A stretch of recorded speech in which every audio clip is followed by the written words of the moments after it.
as in the issue of the house, a business is also an asset, closely held business. Maybe you and your buddy opened up a bar, or your wife and her girlfriend opened up a salon. And however it works out, usually the partners of the people that are getting divorced, not the married partners, but the business partners start to get skittish. And they start to worry that they're going to be dragged into your divorce.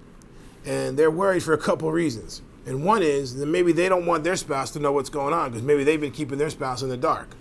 And suddenly, through your divorce, everything's going to be illuminated, and they're not going to be happy with that. Unfortunately for them, there's really nothing they can do about it. Their exposure and their participation in your divorce can be limited, but there's a good chance your partner is going to be set for a deposition. Good chance the other attorney is going to want to talk to your partner about compensation. And do you get the same as the person who's getting divorced? And if there's a difference, do you know why? And do you take money off the books? And do both of you take money off the books? And on and on and on. So it does get complicated, and your partners, as much as they don't want to be involved, can be, and many times are. Sometimes they're not, if the business is the type that it's very clean. But in these closely held businesses, where there's sometimes cash flowing back and forth, and there's different levels of ownership percentage-wise, it's a situation that talking to the other partner sometimes gets the case settled. Or the threat to talk to the other partner, he then does the dirty work for you and goes to his partner and says, listen, I don't want to be deposed. You better settle this case with your wife or your husband. And next thing you know, an offer comes across the table, and it's a fair offer, and your client takes it. Or your client doesn't take it, because now they feel like there's something there, that they're hiding something. They're trying to get the case settled. And here is where a good attorney comes into play. If your forensic accountant has told you they believe there's something up, and that there may be more money, and that there may be these guys might be playing games, or these ladies with the salon might be taking a lot of cash, then you listen to your forensic accountant, and you work as a team, and maybe you go further.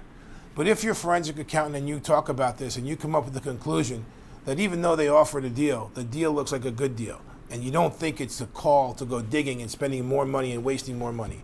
So it's important when these issues arise that the team, and you as the client are the owner of the team, the lawyer, the forensic accountant, the lawyer's associate, they're just your employees. And you need to remember that, because many times the lawyers, some of these lawyers take over and they run the show completely. And while it's good and important to have an attorney who can take charge, you have to remember as the client that you have final say in all decisions. You never should say at the end of a case, it was my attorney's fault that we did that. Because all your attorney can do is advise you.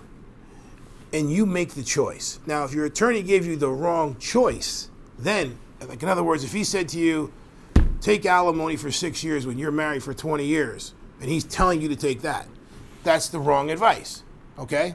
But if your attorney says to you, do you want us to keep digging? Or he says to you, let's keep digging, I think there's more money there, and it turns out there's not.